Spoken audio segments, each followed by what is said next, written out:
Welcome friends to the second half of the second day of our 3-day program here. I have been sharing with you information about our true self, which lies within our external self and can be found by anybody by the practice of meditation with the help of a perfect living master who has already traveled on the same path and gone home. He can take us because he knows the way. This information I am sharing with you because I got this information from my master, whose picture you see here, Hazur Maharaj Baba Sawan Singh Ji. His initiation given to me led to a lot of questions, led to doubts in my mind, because I discovered that the mind doubts everything. I was no exception. I doubted if this was merely a made-up story. It could be a made-up story. People make nice stories. I said this could be just a nice story that there are levels of consciousness and their true home is somewhere else, that we are immortal souls. It could all be a big story. The truth might be that we are just here temporarily for one birth, and after we are gone, we are dead, and then some other people come and they go. How do we know really what is true? So it led to a lot of questioning, and I am very happy that I questioned so much. In fact, I rebelled against this path.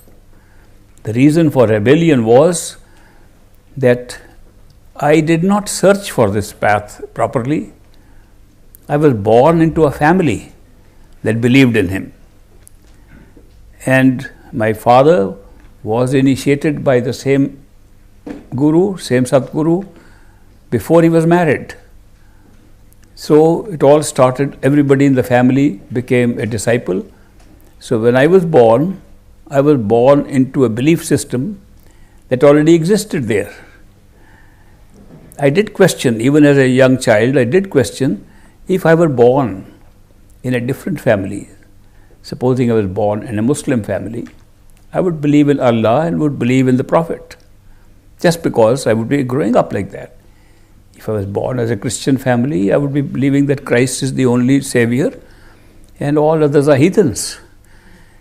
Similarly, depending on where I would be born, I would have a head start into that particular belief system.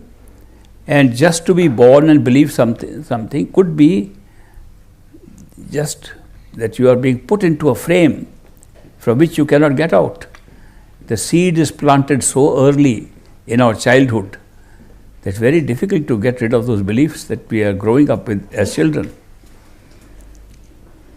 When I was initiated by this master, I was very young. I was only 9.5.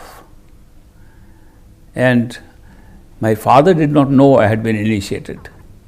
It was my grandfather, who was initiated later after my father, who took me to the master and wanted me to get half initiation. Half initiation in those days meant that those who were young children, less than teenagers, the great master would sometimes give them half initiation, how to listen to the sound inside.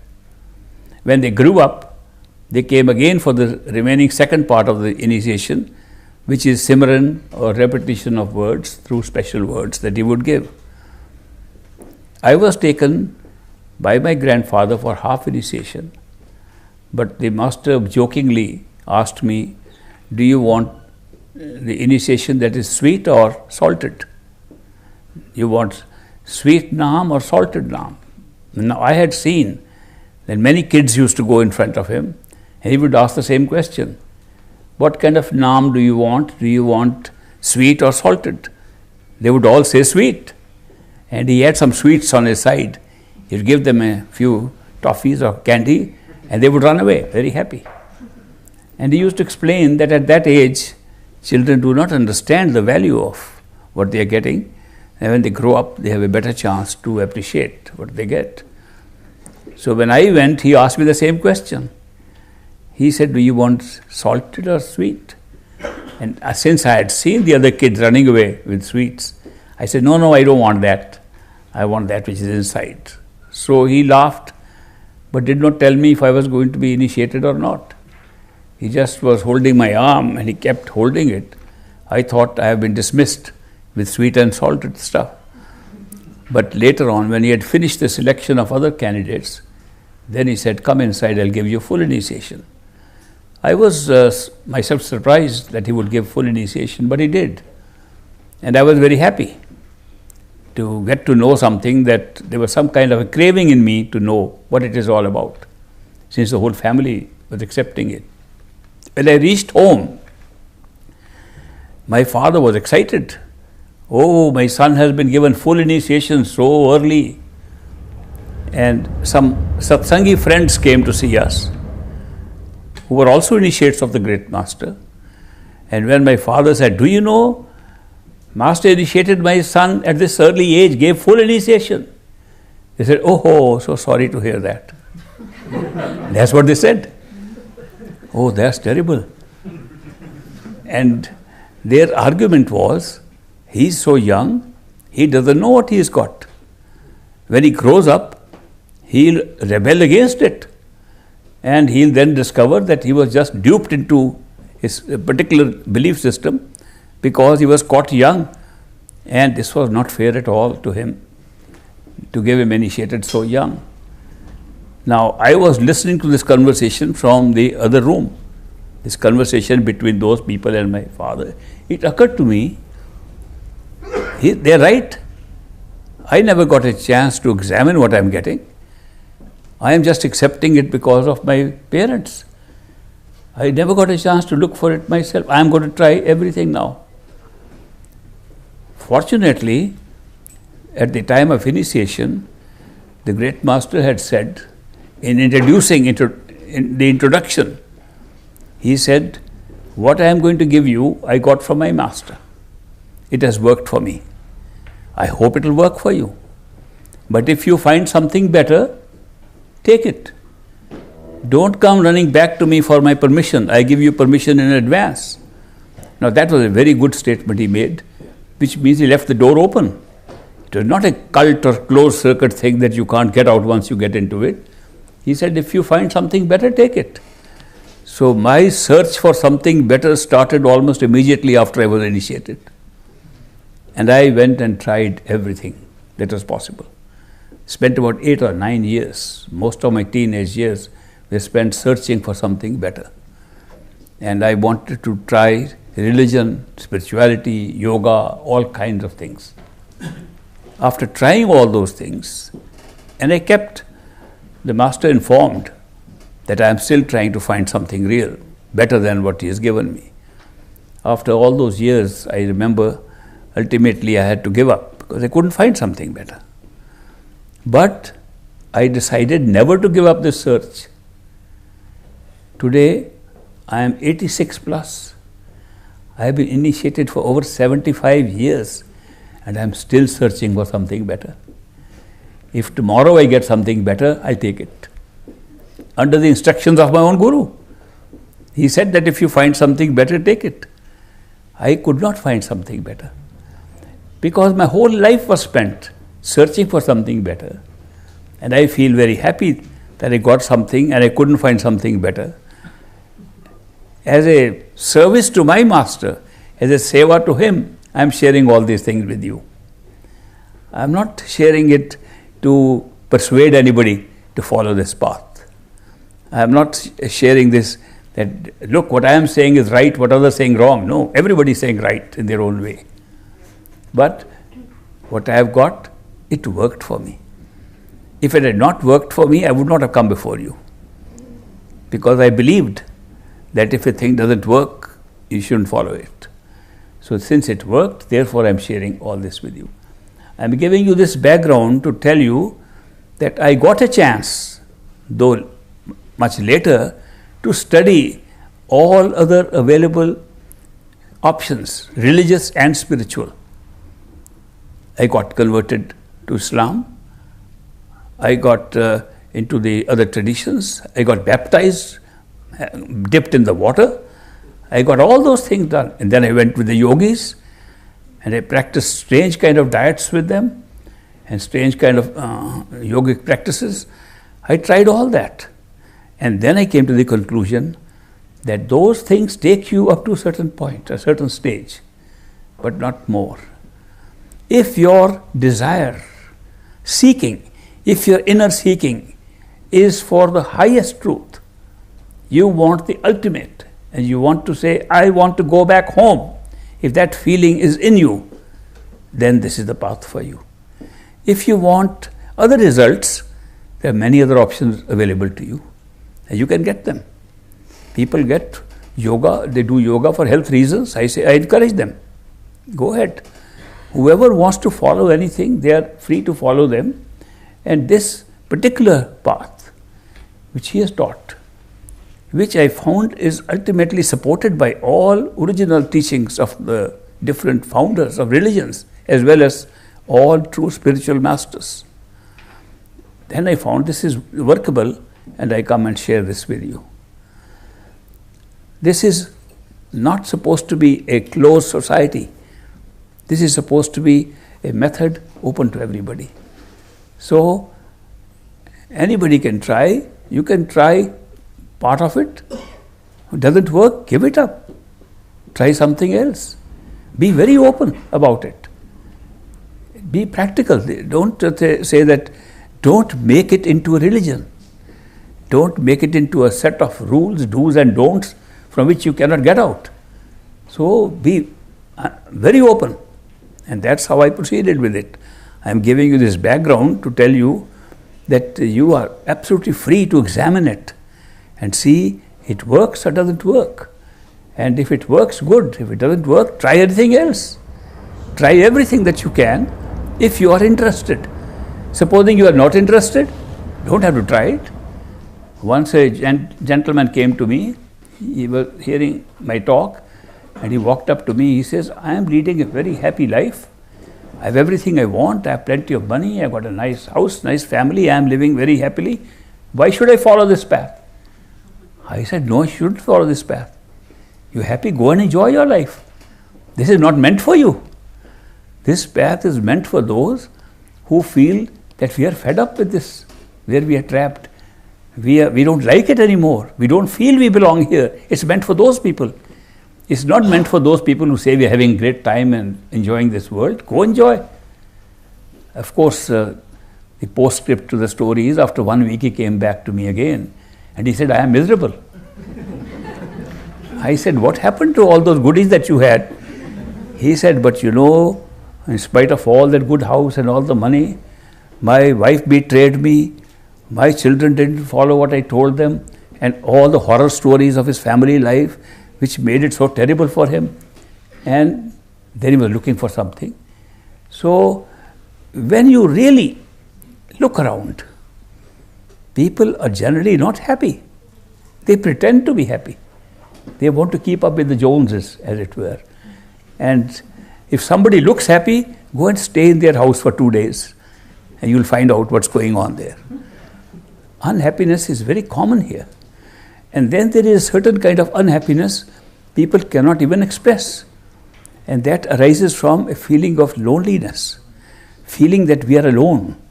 In spite of being in a crowd, we feel nobody understands us fully. Nobody understands what's going on in our heart.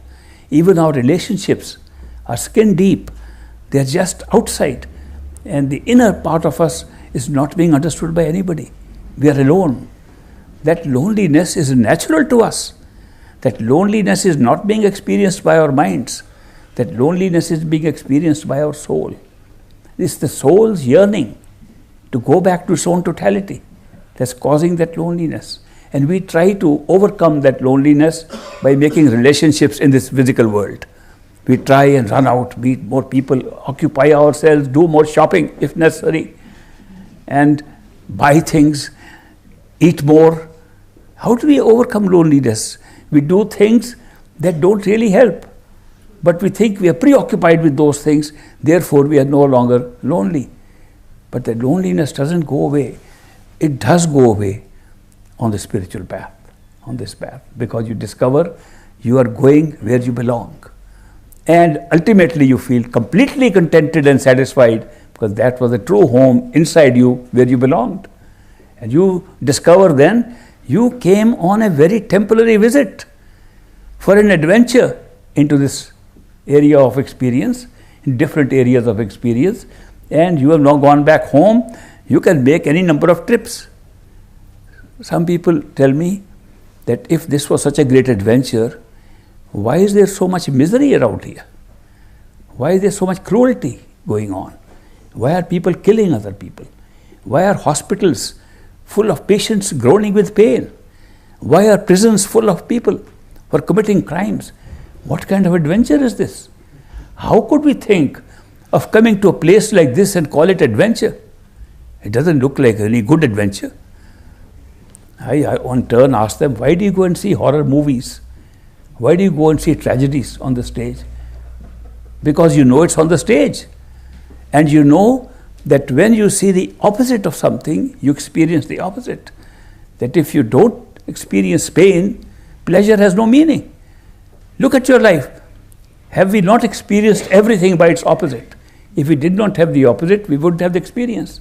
So this is a world of duality, a world of pairs of opposites, created to enhance the experience that we want. The ultimate experience of our home is supposed to be so great, but we don't know it till we come here. I read in one of the texts that the souls that decided to stay back home never came to this adventure land. We call them Bans. And those who come to this world and go back are called Hans. So there is a little dialogue between the Hans and the Bans. When the Hans soul goes back home, is dancing with joy. Those people are dancing already because they are in bliss in Sachkhand, in their true home. But the Hans who go, they dance even better. And the Bans say to the Hans, what's so special about you that you are dancing even more than us and enjoying more than we have ever enjoyed? We are in the same bliss, are we not? And the Hans tells them, you don't know what you're missing because you've never seen the other side. So it's only by seeing the other side that you are able to appreciate your own true home. So the very purpose of coming into an adventure land of this kind, an adventure land of duality, is to go back home where there is no duality and appreciate it in a way that we never appreciated before. So there's a purpose in everything. The grand purpose of creation can only be seen when you look at the grand picture of how the creation works and what happens when you go back home. Supposing you feel it's a terrible place to be here in, and then you wake up, you say, thank God it was just a dream. It's the same thing. You go back, you say, thank God it was not created in reality. It was created through the process of illusion, and therefore it was dreamlike. But while the dream is going on, looks real. So although we may have so many kinds of experiences of pain and pleasure, high and low over here, our appreciation of our true home goes up manifold when we have been here and then go back home. So therefore there's an advantage in this strange, cumbersome visit to this adventure land we call the three creations of the mind: the physical, the astral, and the causal. These three creations contain everything that can be created. If you examine these three creations, the physical world itself is huge, vast spaces. We are trying to find new planets. We are trying to find how many galaxies more can be explored. Every time we have a better telescope, we see more. And every time we see more, we see in the past. It's strange that the time and space factor has narrowed our vision to such an extent that if when we look at the stars in the sky, we can never see what the stars look like today. Have you ever noticed that we only see the stars after the light from the stars comes to us? And the nearest star is more than 1 light year away. That means the star we see in the sky, the nearest star, is the star that was there 1 year ago. The other stars which were there billions of years ago, some stars were millions of years ago, we see a sky full of stars. There may be very few, but they are all being seen at different stages of time. So time has created a vastness in this physical space, and we cannot even see that. We cannot simultaneously see any part of the sky. We see sky at different times in the past. We never see anything in the future, we see all in the past. But as I said yesterday, our whole life is based upon seeing the past. And therefore, our vision is very limited. Though we think we are very clever, that we have been able to see so much, we are looking at the past. We are seeing what stars were there, what the beginning of this universe was like, because we can't see the present state at all. We can only see the present state which is immediately around us. The more distant we go, either in space or in time, we are going backwards in history. But in the inner planes, you have the opportunity to travel faster than the velocity of light. And therefore, you are able to see the galaxies as they are today. You are able to see what exists in the physical firmament. You can see as it exists today from within, not from outside. We are very limited outside. Inside, our capacity to experience is much greater. And therefore, for a curious person like me and like many others, curious persons would like to explore all that. I wanted to explore. I said, if it is possible that this is a vision available to us to see things of this world and all other worlds, why not explore it? It can take some time, but it's worthwhile. So I found that the exploration of creation itself is a great journey. Even if you did nothing else but just explore this, it's a great journey inside. Imagine the possibility of being able to travel at that speed with means that exist inside us, but not outside. We are bound, we have become solidified and stuck here. We are very stuck, we are in cages, trapped here. We don't feel like that. We think this is our body. The body is also a cage. It doesn't allow us to fly, doesn't allow us to go at any high speed. We can fly in aeroplanes with very limited speed. So we have within ourselves the capacity to travel at amazing speeds and explore this and other universes. So just from the point of view of a curious explorer, this meditational technique helps us to go through that. It becomes more and more interesting the higher you go up. So this meditational technique is not merely to open inner doors and go somewhere. It opens the doors to every kind of possible experience you want to have in created universes at all levels.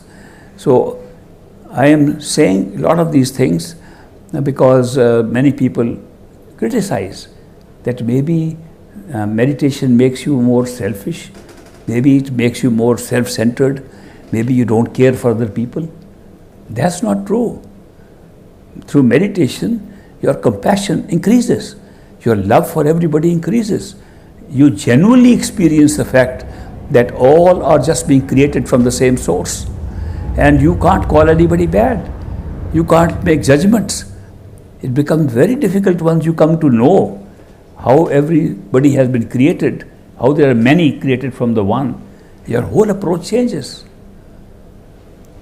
Like in the Gurbani, Guru Sahib says, Jiya jant sab tudde, sabna ka soi, manda kisnu akhiye, je koi duja hoi.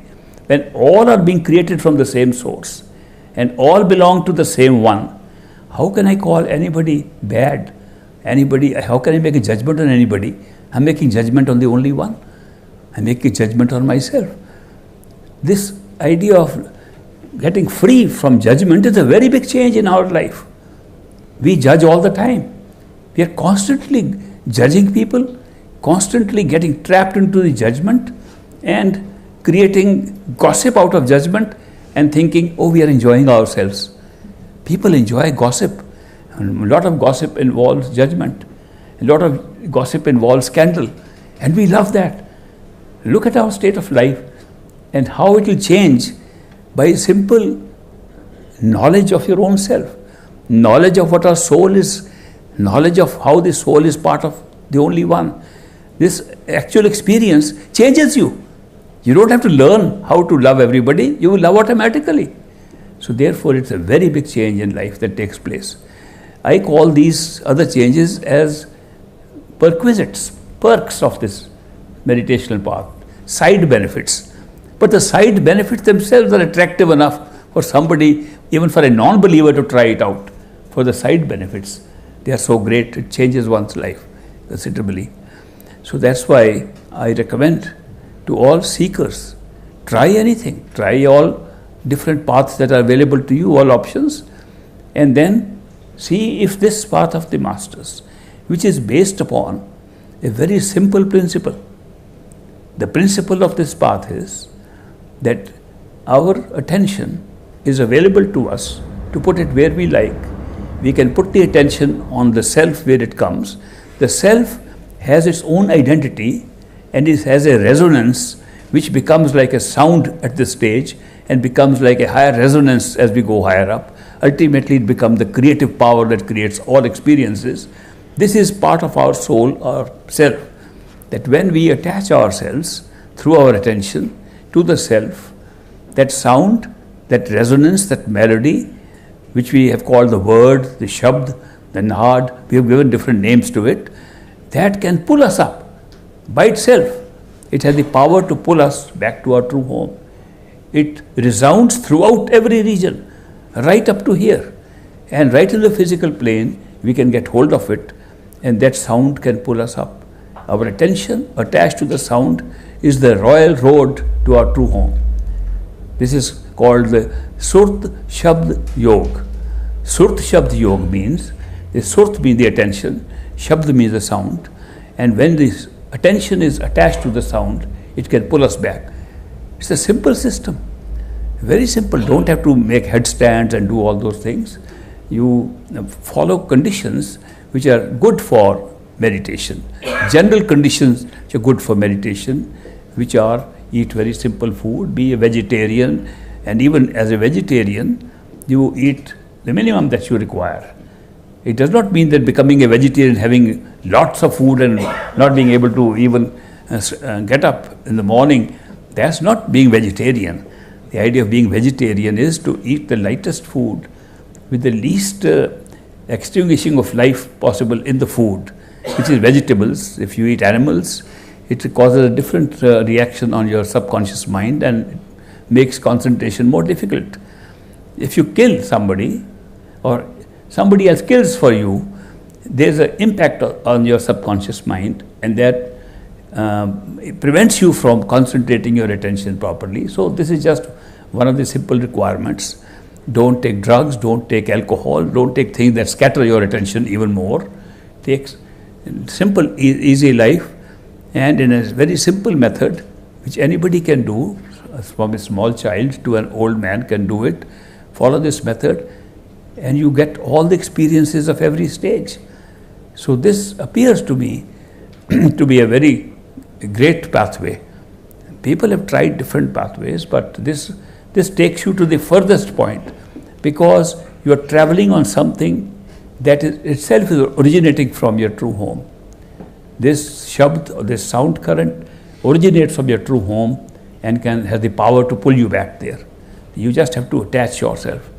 The other requirements, to use repetition of words, use Simran, to use other practices, how to center yourself and so on, those are to enable you to catch hold of this melody coming inside. Once you catch hold of that melody, that sound, nothing else is needed except to stick to that sound. It takes you back home. So this, according to me, is a very straightforward and simple method to discover who we are and to go back to our true home. I hope we will get some more time tomorrow to practice. I understand that we have limited time in this facility to use here. I would have loved to have longer sessions of meditation with you, and if we ever get a chance to have a regular several days of meditation workshop, which I sometimes have in the United States or elsewhere, if we have that chance, then we'll be able to sit for long periods of meditation. These were just sample sessions that we had, very short sessions, to tell you how we can proceed to find ourselves inside. So at some point we may have that possibility, but then there is a list of personal interviews. How many of you have asked for a personal interview? Please raise your hand. We could spend a few days on that. Because of the number of hands that have gone up, and unless somebody raised both hands, but I think there were lots of hands that went up, so we'll have to make the interviews very short. So come up with the most important, relevant question that you want to ask, and cut the time short so that everybody who has raised their hands can get a chance. We'll set apart some time today and sometime tomorrow. I'm told that we have to vacate this place by 5 o'clock. So if you see the time is 3:45, we don't have too much time. I can only now do a short session of meditation with you, in which I want you to introduce the most important factor in meditation, which is love and devotion. Why do we use two words, love and devotion? Because we don't know how to love. We have been calling attachments as love. All the time we are attached to something, we say we love that. Even when a person says, I love you, hear that person carefully. I love you. I is so strong in that person. It's very often an ego trip. When a person says, I love you, ego trip. Supposing the response is, but I hate you. Then the person says, I hate you too. What happened to the love? In one sentence it can go away. This mental attachment, which we have been calling love, is not love. In love, the I disappears. In love, you don't even think of the I. The I takes a back seat, and the beloved, takes the front seat. And the beloved fills your consciousness. That is love, true love. And it's very difficult to find true love, but you will always find true love from the perfect living masters. Always you will find that unconditional true love comes from them, and it's a great experience to have it. And then devotion is our response to that. When we respond to true love, that's called devotion. So that is why the term love and devotion has been used, that when you meditate, meditation is still the same. You go back to the same place, behind the eyes. That's the starting point, always. Don't forget that. The starting point is behind the eyes, not remembering what's outside, so that your attention can be withdrawn quickly within. The 10th door can open quickly. And once that is done, then you express your love to your beloved. Your beloved should be seen there. In the morning we were trying to see how to squeeze out the words of thought. What about the images of thought? What about pictures coming of other people during meditation? We replace them with the image of our beloved. And the image of the beloved is called, third part of meditation, called dhyan, contemplation of the face of your beloved.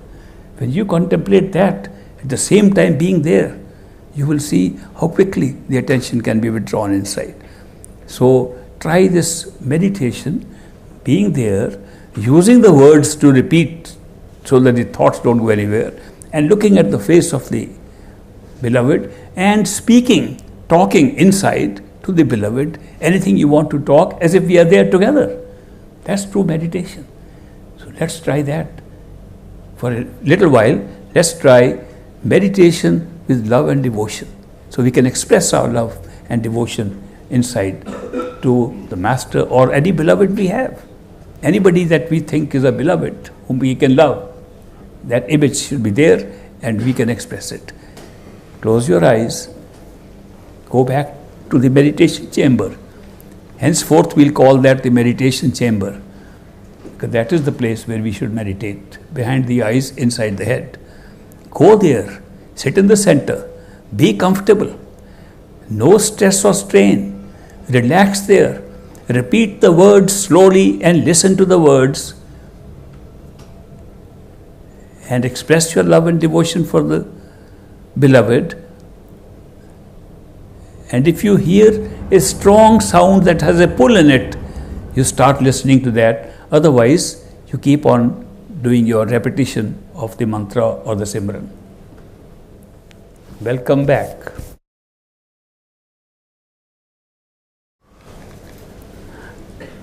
How many of you liked this session? Wow, when you like meditation, you'll succeed. When you hate meditation, you don't make any progress. If you like it, if you enjoy it, you will make success of it. That's the secret, that it must be enjoyable. The reason being, if you enjoy something, the mind goes along with you. If you don't like force something, the mind opposes you. If you find this meditation pleasant and useful and begin to see things inside, the mind will be attracted and will become your friend. Till then it will be your enemy. This is a strange kind of a mind that turns from enemy to friend just by giving it a little lure, a little incentive to enjoy something inside. So when you enjoy meditation, it always helps you. The mind does not oppose you so much. So I'm very happy to see how many of you raise your hands, and congratulations. You are really all well marked to go back home. I wish you all success. I will end the day today because we have some interviews. Otherwise I would have continued and tell you more. Tomorrow we'll continue some more meditation in a deeper sense, and also some inner secrets of how to handle obstacles that come in meditation, which if you know in advance, you will not need to ask too many questions right in the beginning. So I'll talk to you about that tomorrow. And today we have to finish at this time early, but those who are asked for interviews, we have a list of names. I have not seen it yet though. They don't want to show me because it's so big.